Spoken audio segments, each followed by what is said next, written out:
Գյորջյան Կասկադ 60 ամիս փուլային վճարում բազմաթիվ առավելություններ։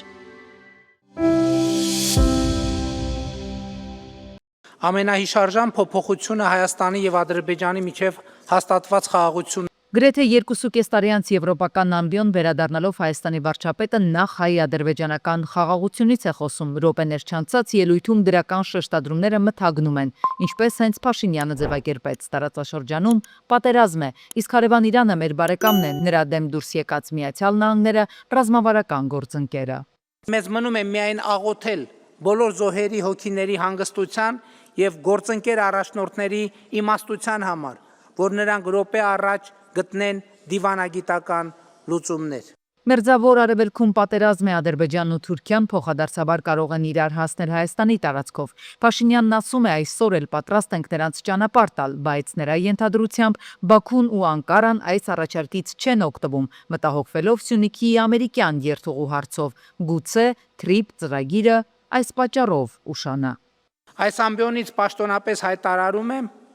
որ Հայաստանը TRIP նախագծի իրագործումը ձգձգելու ոչ միայն մտադրություն, այլև պատճառ չունի, որովհետև նախագիծը լիարժեք համապատասխանում է Հայաստանի Հանրապետության կարճաժամկետ, միջնաժամկետ եւ երկարաժամկետ շահերին։ 2024-ին ըստ Փաշինյանի Հայաստանը հասել էր իր պետականության եզրին, եթե կառավարությունը չորոշեր Ադրբեջանի հետ սահմանը զատել գծելու գործընթաց սկսել, ապա վարչապետն ասում է, մեջբերում ենք, Հայաստանն այսօր կլիներ ոչ թե անկախ պետություն, այլ առավելագույն արտաքին կառավարման ներքո գտնվող տարածք։ Այստեղ առանց անուններ հիշատակելու Փաշինյանն անդրադառնում է հայ-առաքելական Սուրբ եկեղեցուն, նկատի առնելով Բագրատ arczepiskopos Գալստանյանի նախաձեռնած շարժումը սահմանազատման գործընթացի դեմ։ Սահմանազատման այդ որոշումը 2024 թվականի ապրիլի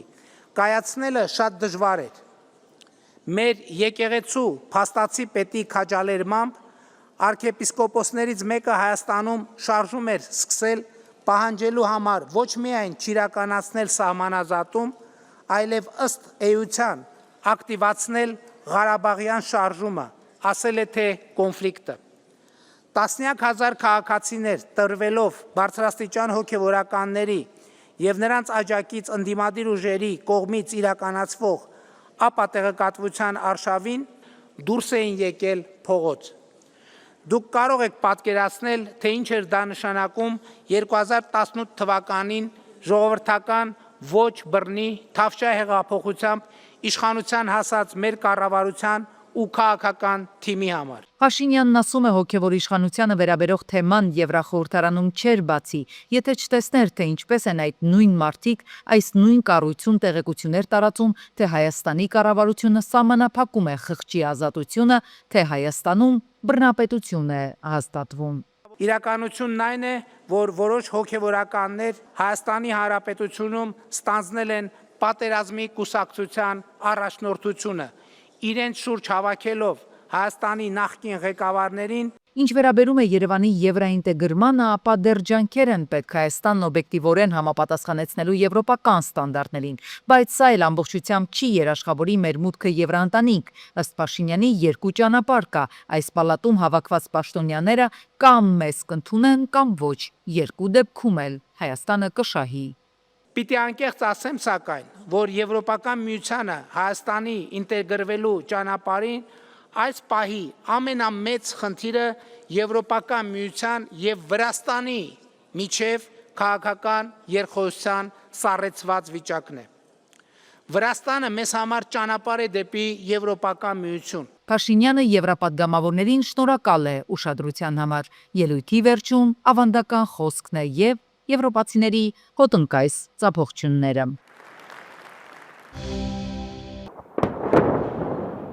Ամերիկա-իսրայելական կոալիցիան հրթիռային հարվածներ է հասցրել Թեհրանի հին հայկական թաղամասերից մեկի Մաջիդիեում գտնվող բնակելի համալիրին։ Նախնական տվյալներով զոհերի մասին չեն հաղորդում, սակայն փլատակների տակ մնացած բնակիչներ կան։ Տեսանյութում հայկինը պատմում է իրենց բնակելի համալիրին հասցված հրթիռային հարվածի մասին, քննադատելով Ամերիկայի նախագահին նման դաժանության համար։ Մաջիդիեն Թեհրանի հին հայկական թաղամասը հայտնի էր աշխույժ մթնոլորտով եւ զարգացած ենթակառուցվածքներով, որոնց ձևավորման եւ զարգացման գործում կարևոր դեր են ունեցել իրանահայերը։ Հայկական թաղամասին Թեհրանինը անցյալ օրն են հարված հասցրել, Սպահանինը Ֆերդոսի փողոցն է, որը Ֆերդոսի փողոցը հայկական թաղամասին թեև մոտիկ է, բայց հայկական թաղամասին մոտիկ է, իհարկե այդ շրջանում գծված էր, հայը շատ քիչ են ապրում, թեև թաղը ընդհանրապես հայկական է կոչվում, այնտեղ նաև դիմաց հայկական միություն կա, դրա ապակիները փշրվել են։ Ամերիկա-իսրայելական ուժերը հրթիռային հարվածներ են հասցրել նաև Իրանի Խորամաբադ, Թեհրան, Սպահան եւ Շիրազ նահանգներում գտնվող ընդհանուր 30 ազգային եւ համաշխարհային գրանցում ունեցող հուշարձանների եւ մշակութային ժառանգության օբյեկտներին։ Եթե ուշադիր նայեք, հայկական միության նշան երևում է, երկու արծիվներով նշան ունի այդ միությունը, Իրանայի ազգային եւ մշակութային միության կենտրոնատեղին է, որ ապակիներ փշրվել։ Իմ գալու ժամանակ էլ ճանապարհը մի երկու տեղ ռմբակոծում եղավ, նույնիսկ ցավալիորեն մետեղ, որ ժողովուրդը կանգնում էր հանգստի եւ ճաշի, նախաճաշի այդպես կենտրոններ էր, այնտեղ հարվածվել էր, որ իհարկե մեր դիմանցնելուց մի երկու ժամ հետո, որ մոտ 20 հոգի զոհվեցին այնտեղ։ Թրամփը իր True Social սոցիալական ցանցում գրել է Միացյալ Նահանգները հարվածներ է հասցրել իրանական նավերին 16 նավակների, որոնք ըստ Թրամփի նախատեսում էին ականապատել Հորմուզի նեղուցը։ Համացանցում տեսանյութ տարածվեց, թե ինչպես է Միացյալ Նահանգների ռազմաօդային ուժերի ռմբակոծիչը վայրէջք կատարում Մեծ Բրիտանիայի Ռաֆ Ֆեյրֆորդ օդակայանում։ Սա Վաշինգտոնի ռազմական ներկայությունը ուժեղացնելն է Իրանի հետ ամերիկա-իսրայելական հակամարտության սրման պայմաններում։ Դրանի պատասխան Իսլամական հեղափոխության պահապանների կորպուսը հայտարարել է 2 տոննա մարտագլխի կով հրթիռների հարձակման մասին Իսրայելի եւ Մերձավոր Արևելքում գտնվող Կատարի եւ ամերիկյան բազաներին։ Բահրեյնը զգուշացրել է բնակիչներին մնալ ռազմաապաստարաններում։ Հունիսի 7-ի ընտրություններին ընդառաջ քաղաքական դաշտը պատրաստվում է նոր կանոններով մրցակցությանը։ Ընտրական օրենսգրքում կատարված փոփոխությունները սահմանել են կուսակցությունների եւ դաշինքների անցողիկ շեմերը, ներկայացրել են նոր ֆինանսական պահանջներ եւ հստակեցրել են ընտրություններից հետո իշխանության ձևավորման ընթացակարգերը։ Մասնավորապես շեմը կուսակցությունների անցողիկ շեմը իջել է 4%։ Դաշինքների շեմը բարձրացել է 7%-ից 8% եւ 10%։ Մինչև 3 կուսակցությունից բաղկացած դաշինքների համար անցողիկ կլինի 8% շեմը, 3 եւ ավելի կուսակցություններից բաղկացած դաշինքներն էլ պետք է 10%-ի շեմը հաղթահարեն։ Փոփոխվել են նաեւ կուսակցությունների եւ դաշինքների գրավի չափերը, ըստ պաշտոնական պարզաբանման գաղափարակից քաղաքական ուժերի միավորման ու խոշորացման նպատակով։ Կուսակցությունների պարագայում գրավի չափը 10 միլիոնից իջեցվել է 7.5 միլիոնի, նախկինում 10 միլիոն էր, իջեցվել է 7.5 միլիոնի։ Դաշինքների պարագայում սահմանվել է 15 միլիոն։ Սրանք մինչև ընտրության արդյունքները պարզ դառնալու փոփոխություններն են, բայց ընտրություններից հետո իրականացվող ընթացակարգերում էլ նորություններ կան։ Նախկինում օրենքն արգելում էր 3-ից ավելի քաղաքական ուժերից բաղկացած դաշինքների ձևավորումը։ Ընտրական օրենսգրքի փոփոխությունների համաձայն այս արգելքը հանվել է։ Նոր կարգավորումներով առաջին 9-օրյա ժամկետում դաշինք կազմելու իրավունքը տրվում է առավել ձայն ստացած քաղաքական ուժին։ Եթե այդ ժամկետում առավել ձայներ ստացած քաղաքական ուժը չի կարողանում կոալիցիա կազմել, դրանից հետո արդեն ժամանակ է տրվում մնացած քաղաքական ուժերին, այս միջազգային տերմինաբանությամբ ընդունված է ասել փոքրամասնության կառավարություն կամ փոքրամասնության կոալիցիա ձևավորելին։ Ուժի մեջ է մտել նաև լրացուցիչ մանդատների ինստիտուտը։ Լրացուցիչ այս մանդատները կարող են տրվել բացառապես քաղաքական այն ուժին, որը կունենա մանդատների մեծամասնություն։ Այսինքն, եթե որևէ քաղաքական ուժ չունենա մանդատների մեծամասնություն, լրացուցիչ մանդատների մասին խոսք լինել չի կարող։ Բայց եթե որևէ քաղաքական ուժ կունենա մանդատների մեծամասնություն, բայց դա պակաս կլինի 52%-ից, Ընտրական օրենսգիրքը սահմանում է, որ տվյալ քաղաքական ուժին պետք է տրվի լրացուցիչ մանդատներ մինչև այդ 52%-ը լրացնելու չափով։ Կուսակցությունները եւ դաշինքներն իրենց քարոզչությունը պետք է ֆինանսավորեն նախընտրական հիմնադրամի միջոցով։ Ազգային ժողովի ընտրություններին նախընտրական հիմնադրամի առավելագույն շեմը 800 միլիոն դրամն է։ Այն ձևավորվում է Հայաստանի Հանրապետության քաղաքացիների նվիրատվություններից։ Նախընտրական հիմնադրամ կարող են մուծում կատարել միայն կուսակցությունները կամ դաշինքի անդամ կուսակցությունները իրենց պաշտոնական հաշվեհամարներից։ Հայաստանի Հանրապետության յուրաքանչյուր քաղաքացի 1 տարվա ընթացքում կարող է առավելագույնը կուսակցություններին նվիրաբերել 10 միլիոն դրամից ոչ ավելի գումար։ Այս կարգավորումը շրջանցելու դեպքում Հայաստանի Հանրապետության օրենսդրությամբ պատասխանատվության միջոցներ են նախատեսվում։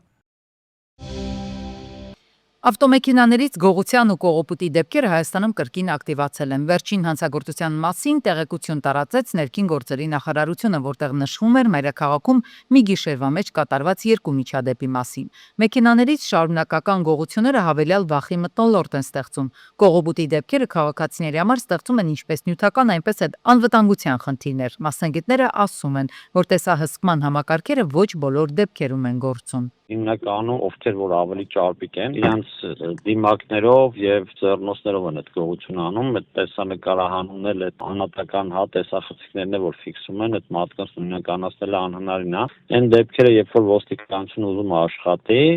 նորմալ աշխատում բացահայտում է, իսկ այն դեպքերը, որ չեն ցանկանում, չեն էլ բացահայտում։ Բացահայտումներ հազվադեպ, բայց եղել են, նշում են մասնագետները։ Քաղաքացիների վնասները սակայն չեն հատուցել եւ հանցագործները մասնագետների գնահատմամբ այնպես չեն պատժվել, որ վերստին հանցանք կատարելու ցանկություն չունենան։ Նրանց խոսքով անհրաժեշտ է վերահսկողությունը ուժեղացնել եւ տեսանելի կանխարգելման միջոցառումները ձեռնարկել, քանի որ վաճառքները տարբեր հարթակներով են կազմակերպվում։ Բայց կա նաև այլ խնդիր, որ ոստիկանությունը բարբերաբար նշում է, որ իրանք բացահայտում են այդ դեպքերը, բայց դատարանում այդ մարդիկ կալանքի չեն ենթարկվում, դրա համար այդ գողության դեպքերը չեն նվազում, գնալով ինքը